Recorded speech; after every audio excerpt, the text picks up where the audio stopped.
Moderator Bapak Lucky, salam bahagia, namo buddhaya. Namo buddhaya. Yang terhormat pemimpin Wihara Pluit Dharma Sukha beserta segenap pengurus. Yang saya hormati Rama Ramani, Ibu Bapak, Saudara peserta kebaktian online Wihara Pluit Dharma Sukha, baik yang mengikuti melalui Zoom maupun sarana Facebook. Selamat malam, Swati Hotu, Namo Buddhaya. Satu kehormatan saudara-saudara pada hari ini bersama saudara di dalam kebaktian Wihara Pluit Dharma Sukha. Acara yang sangat spesial tentunya untuk meningkatkan kebahagiaan kita bersama dengan nge-charge batin kita pada akhir pekan. Topik hari ini yaitu berdialog dengan duka. Jadi isinya nanti akan banyak sekali berupa perenungan saudara-saudara, karena sifatnya ini dialog dengan fenomena duka, ya. Namun sebelum kita mulai, marilah kita bersama-sama mengagungkan guru kita Sang Buddha Gotama. Kita bersikap anjali sama-sama, memejamkan mata. Saya mengucapkan pujian, mengagungkan Sang Buddha. Namo tassa bhagavato arahato samma sambuddhassa. Namo tassa bhagavato arahato samma sambuddhassa. Namo tassa bhagavato arahato samma sambuddhassa. Ibu bapak, saudara-saudara semua, Dhamma Desana kebaktian kita pada hari ini, saya akan menceritakan sebuah kisah, sebuah perumpamaan saudara-saudara, dalam suatu dialog. Namun sebelum saya menceritakan dialog tersebut, ada satu kata kunci yang perlu kita pahami di dalam judul topik hari ini, yaitu duka. Izinkan saya share slide-nya sebentar ya.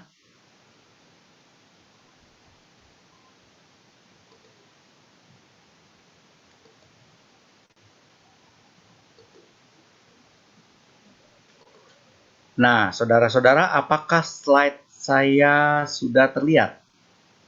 Terlihat, Romo. Terlihat ya. Baik.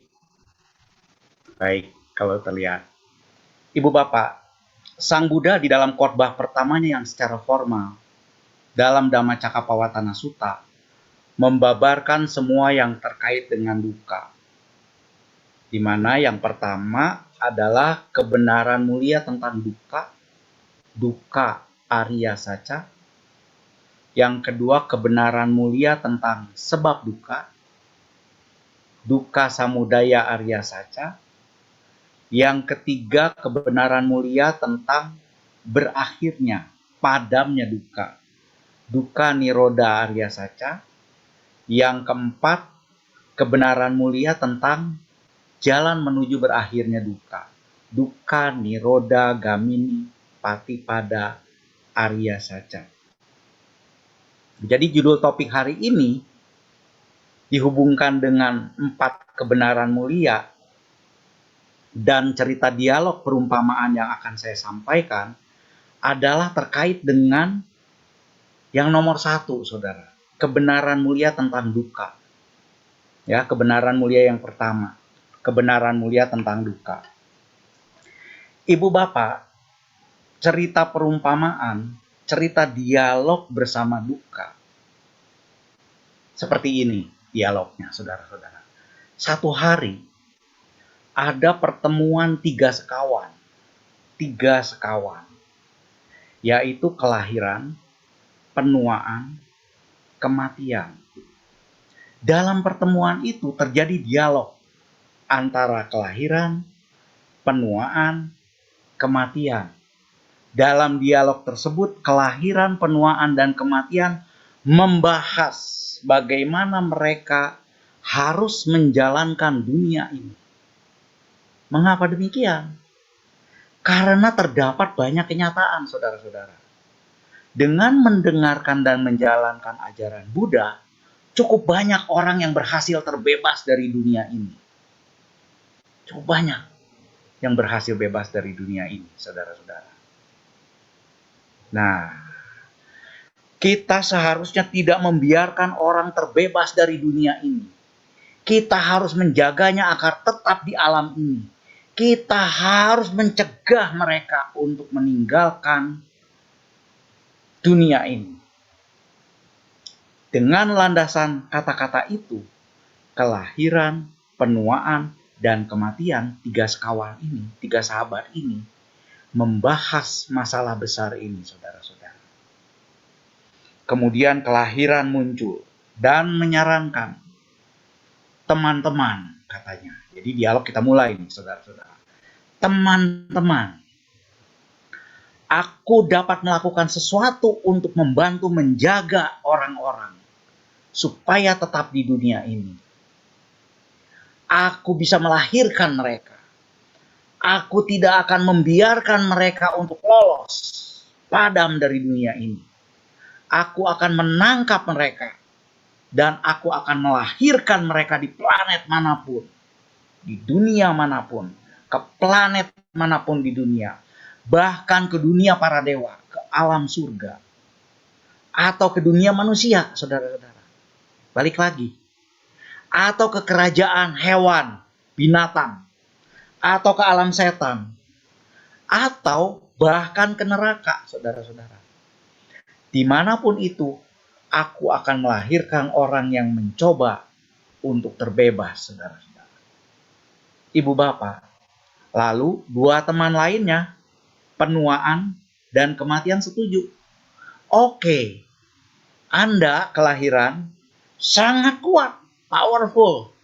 Anda memiliki kekuatan jenis itu. Anda dapat melakukan bisnis Anda.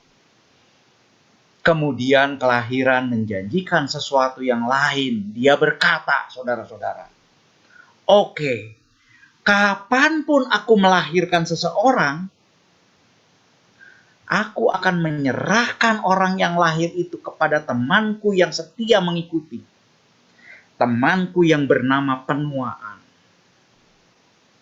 Kemudian penuaan bisa melakukan apapun yang dia suka kepada mereka yang saya serahkan tersebut. Demikian kata kelahiran, saudara-saudara. Dia berjanji seperti itu. Penuaan pun berjanji. Ya, jadi ini sekarang si penuaan nih berjanji. Oke, aku akan menerima kelahiran makhluk yang Anda oper, Anda serahkan. Aku juga sangat kuat. Dan dengan kekuatan itu aku bisa membuat luruh, lapuk, busuk, menua, apapun. Aku bisa merusak mata. Aku bisa merusak telinga. Aku bisa merusak hidung. Aku bisa merusak lidah. Aku bisa merusak kekuatan perlengkapan fisik siapapun. Aku bisa membuat tua semua yang dimiliki makhluk yang aku terima dari kelahiran. Aku akan membuatnya sakit. Aku akan mampu memisahkannya dari yang mereka cintai. Aku pun berkuasa membuat mereka berkumpul dengan orang yang tidak disukai. Membuat mereka menangis, meratap, mengeluh, putus asa, menderita fisiknya maupun batinnya. Semakin menua dan rentak, tak berdaya.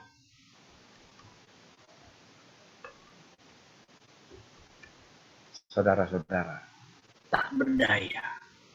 Dan setelah itu, kemudian, saya akan menyerahkan orang yang lemah, yang telah tua ini, yang membusuk ini, yang hancur ini, orang-orang yang berlanjut usianya, kepada teman setiaku yang pasti menyertaiku, yaitu teman baikku. Dialah kematian, saudara-saudara. Dialah kematian.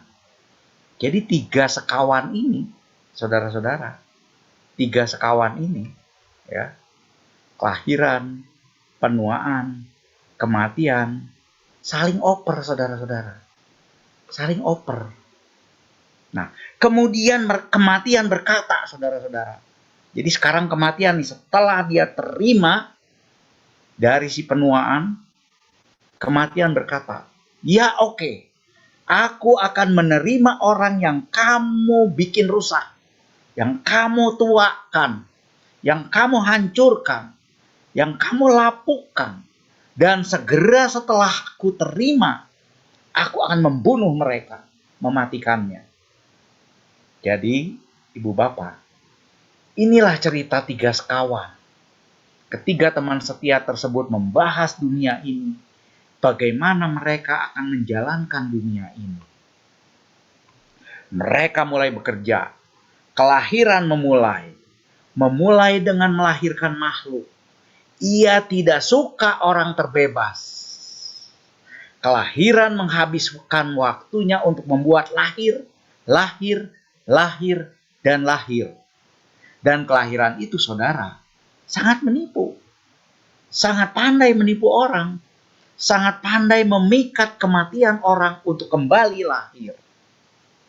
Satu hari ketika seseorang meninggal, setelah kematian merenggut nyawanya, kelahiran maju dan menangkapnya.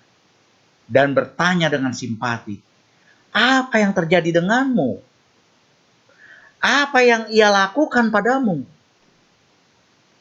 Orang mati itu berkata, kematian mematikanku. Kemudian kelahiran berkata, saudara-saudara, ya ampun, maafkan aku. Tapi aku yakin itulah sikap maut yang sifatnya kejam.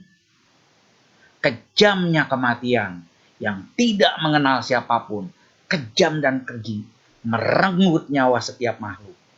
Tapi aku tidak seperti itu loh, kata kelahiran. Ya. Aku bukan seperti kematian, jangan khawatir.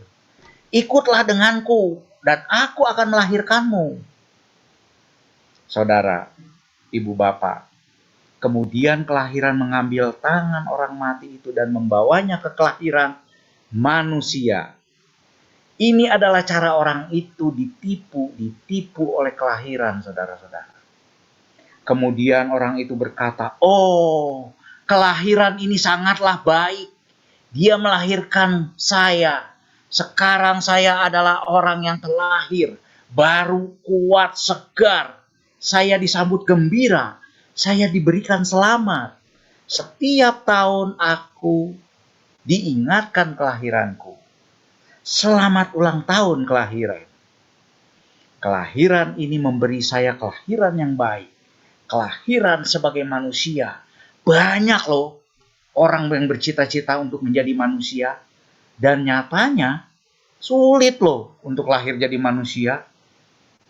Konon di dalam sebuah suta disebutkan itu ibarat kura-kura buta, penyu buta, yang 100 tahun sekali muncul ke permukaan samudra, di mana di permukaan samudra ada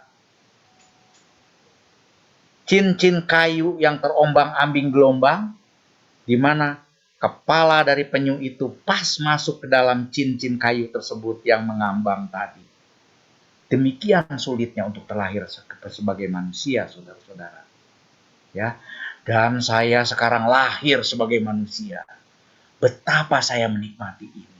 Kelahiran sebagai manusia, saudara-saudara. Namun sayangnya, ibu bapak, kelahiran kemudian begitu lahir orang itu, diberikan lahir, diterima oleh kelahiran, kelahiran serta-merta kemudian menyerahkan makhluk yang terlahir ini ke tangan penuaan, saudara-saudara.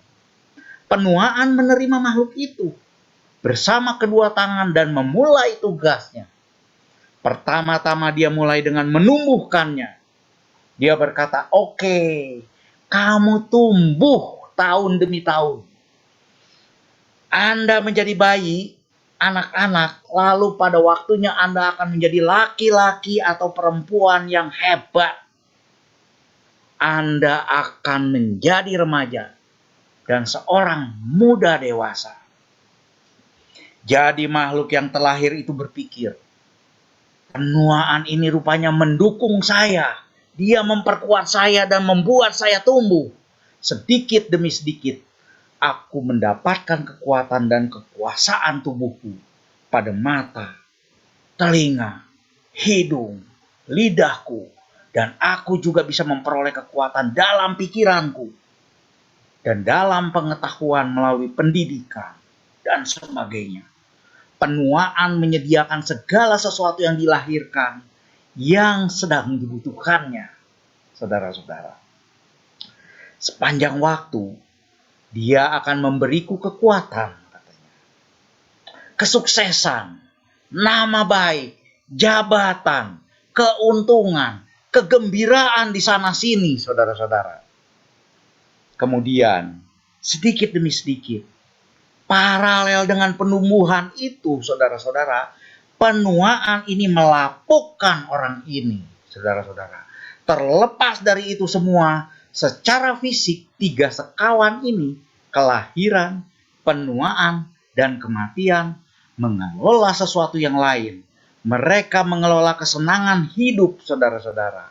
Misalnya, mereka mengelola matahari menjadi terbit, matahari menjadi terbenam. Mengapa mereka melakukan itu? Agar makhluk yang dilahirkan ini bisa menikmati matahari yang terbit. Dia memanfaatkan tanaman-tanaman yang mendapatkan manfaat dari matahari ini. Dia bisa mengatakan selamat pagi. Dia memiliki semua kesenangan hidup untuk memuaskan dan memuaskan dirinya sendiri. Setiap makhluk lahir memulai hari dengan mengatakan apa? Good morning, saudara-saudara. Good morning. Pertanyaannya, what is the goodness of the morning? Tanda tanya, saudara-saudara. Selamat pagi, selamat pagi. Pertanyaannya, apa selamatnya pagi ini, saudara-saudara? Apa selamatnya pagi ini? Terlepas dari itu semua, saudara-saudara, ia telah ditipu. Dia telah ditipu, saudara-saudara. Setelah beberapa jam, dia berkata good afternoon. Apa the goodness of the afternoon? Selamat siang. Apa kebaikan atau selamatnya siang itu? Itu pelapukan, saudara-saudara. Peluruhan. Di malam hari dia berkata lagi sudah bukan good afternoon lagi. Good evening atau good night, saudara-saudara. What is the goodness of the evening? What is the goodness of the night? Saudara-saudara. Apa kebaikannya, selamatnya malam itu? Itu hanya peluruhan, pelapukan. Orang itu perlahan-lahan bertambah tua, luruh, dan inilah cara dia melewati hidupnya, saudara-saudara. Jadi ketiganya, tiga sekawan tersebut, menciptakan hal-hal ini dan mainan-mainan lainnya untuk makhluk yang dilahirkan, yang diserahkan kepadanya sebagai penuaan. Untuk orang bodoh yang telah lahir ini, seorang yang menikmati pagi, seorang yang menikmati sore, dia juga menikmati malam, dan kemudian dia menikmati good night. Tapi, apa the goodness of the night?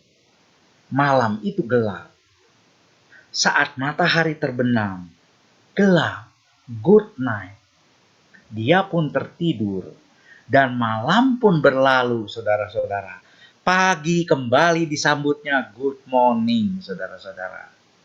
Orang ini, ibu bapak, telah tertipu oleh penuaan dan kelahiran. Menikmati semua kesenangan, dan semua itu hanyalah mainan kecil yang menghipnosis, saudara-saudara. Sedikit demi sedikit penuaan menghancurkan penglihatan dari makhluk yang lahir, disadari ataupun tidak. Menghancurkan kemampuan pendengaran, saudara-saudara. Dan menghancurkan kemampuan sensitif hidung, lidah, tubuh. Perlahan-lahan luruh, lapuk, tua, usang, rusak. Menghancurkan orang itu, semakin menjadi pelupa, pikun, dan sebagainya, saudara-saudara. Penuaan perlahan memutar tubuh orang itu. Orang itu perlahan membungkuk. Setelah 60 tahun, 70 tahun, 80 tahun, menjadi sulit bagi umumnya manusia untuk berjalan atau berdiri tegak, saudara-saudara. Mengapa? Karena penuaan telah perlahan-lahan menghancurkannya. membengkokkan badannya, memutarbalikan tubuh orang itu yang dia tumbuhkan, sementara dia pun menggerogoti orang itu semakin lapuk, rusak, sakit, tua. Saudara-saudara, bagaimanapun itu tanggung jawab, saudara-saudara. Tugas penuaan untuk menghancurkan setiap hal yang berhubungan dengan orang yang lahir, yang diterimanya dari kelahiran, saudara-saudara. Penuaan tugasnya seperti itu, saudara-saudara. Jadi setelah melepaskan segalanya, menghancurkan semua kemampuan miliknya, penuaan menyerahkan orang yang makin menua ini ke tangan maut tanpa pernah bisa diduga waktunya oleh orang itu, saudara-saudara. Kemudian maut menerima orang yang meluluh ini dengan kedua tangannya dan sesegera mungkin serta-merta merenggut nyawanya. Kemudian sekali lagi, kelahiran menghiburnya. Oh, sekali lagi kamu telah dibunuh oleh kematian yang kejam, menjijikan. Tak kenal waktu dia. Tidak bilang-bilang dia merenggutmu sampai mati. Tapi tidak usah khawatir. Aku bukan seperti itu, kata kelahiran. Ayo, aku akan melahirkanmu lagi. Lupakan tentang alam manusia. Ayo, Anda memiliki beberapa pahala. Anda memiliki beberapa kekuatan. Anda memiliki kama-kama baik. Aku tidak akan mengambil jasamu. Tenang saja. Aku tidak akan mengambil kama baikmu. Kama baikmu akan mengikutimu. Tenang saja. Aku akan membawamu ke alam surga. Alam surga yang membahagiakan, saudara-saudara. Dengan tipu daya itulah, saudara, semua makhluk, bukan hanya manusia, telah ditipu dan ditipu. Mereka sulit terbebas dari 3 sekawan yang sibuk tadi. Apa saja? Kelahiran, penuaan, kematian. 3 sekawan yang berdialog inilah perwakilan duka, saudara-saudara. Esensinya, ini terjadi pada semua makhluk hidup. Di dalam Jammacakkappawatana Sutta disebutkan, saudara-saudara. Singkatnya, 5 kelompok perpaduan objek kemelekatan Sangkitena Pancupadana Khandha adalah duka, saudara-saudara. Pancakanda inilah duka, saudara-saudara. Ya, ada kesadaran, kelompok perpaduan kesadaran winyana, kelompok perasaan Wedana Khandha, kelompok pencerapan Sanya Khandha, kelompok penyerta batin, bentuk-bentuk batin Sangkara Khandha, dan kelompok jasmani atau fisik, saudara-saudara, rupa khandha, saudara-saudara. Jadi ibu bapak memahami ini dan melihat sifat menakutkan dari tipuan 3 sekawan ini, Sang Buddha mengembangkan batinnya sehingga beliau bebas dari mereka. Sang Buddha merealisasi nibbana. Mereka tidak bisa lagi membohongi atau menipu beliau. Dengan demikian Sang Buddha mampu menunjukkan kepada kita, inilah cara, inilah jalan Dhamma. Jalan untuk lepas, bebas dari kelahiran, penuaan, dan kematian. Ibu bapak, di dunia yang seyogyanya kita mengikuti teladan Buddha, mengikuti ajarannya yang diwariskan kepada kita, untuk mengalahkan 3 sekawan tersebut, yang sejauh ini mereka telah menipu kita, kelahiran, penuaan, dan telah mematikan kita berkali-kali. Sekarang dengan menyadari ajaran Buddha, pada gilirannya kita tidak akan tertipu, saudara-saudara. Kita akan mengalahkan mereka.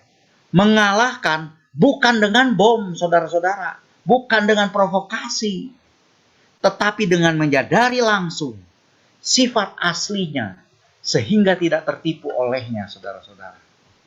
Untuk memahami kelahiran, penuaan, dan kematian, kita harus melaksanakan jalan mulia berunsur 8. Jalan Mulia berunsur 8, saudara-saudara.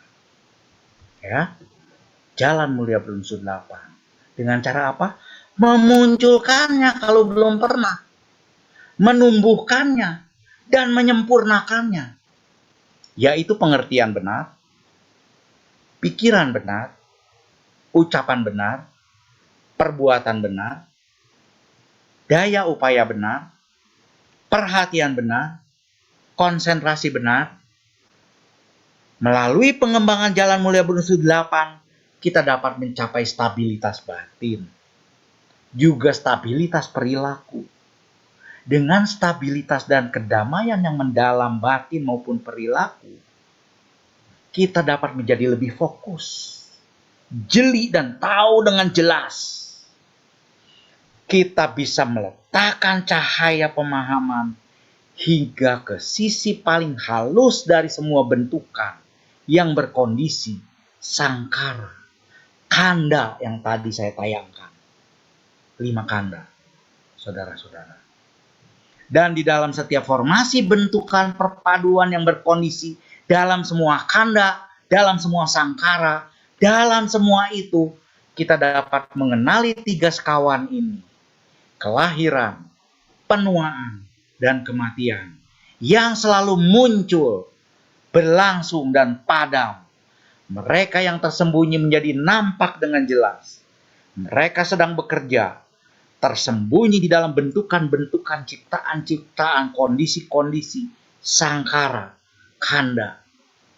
Itulah mengapa Sang Buddha menyatakan, ketika Anda mengembangkan kejelian waspada kepada bentukan-bentukan, kepada sangkara, Anda dapat menyadari dan memahami secara langsung akan kelahiran, penuaan, dan kematian pada setiap saat, pada setiap objek ketika kita kontak dengan objek tersebut. Apa yang harus kita lakukan sebagai manusia yang sudah terlanjur lahir dan makin menua ini, saudara-saudara, saat ini, saudara-saudara? Tugas kita seharusnya menjadi terampil, menjadi sangat kuat dalam hal praktik Jalan Mulia berunsur 8, saudara-saudara. Kemudian kita dapat menangani apa yang kelahiran, penuaan, dan kematian menimpa kita. Mereka telah menipu kita. Mereka telah membunuh kita berulang kali. Mereka telah membuat kita tua, hancur, sakit, dan sebagainya. Kelahiran telah melahirkan kita. Penuaan telah melapuhkan, meluruhkan kita. Menghancurkan kita dan mengubah kita. Dan berulang kali kematian telah membunuh kita. Dengan mengikuti ajaran Buddha, kita akan mengatasi 3 kolega ini. Kita akan menghentikan pekerjaan mereka. Jika Anda ingin mengakhiri kelahiran, penuaan, kematian, maka ikutilah ajaran Buddha, Jalan Mulia berunsur 8. Semoga kita merealisasi Dhamma yang tertinggi tanpa syarat, Nibbana, dengan mengikuti Buddha Dhamma. Demikian dialog kita hari ini bersama dengan duka yang diwakili oleh kelahiran, penuaan, kematian dalam rangka ngecas batin kita di akhir pekan ini, saudara-saudara. Terima kasih atas perhatian Ibu Bapak. Semoga batin damai dan bahagia. Selanjutnya, saya silakan moderator untuk mengelola dan memoderasi diskusi dan tanya jawab. Namo Buddhaya. Namo Buddhaya. Sadhu, sadhu, sadhu.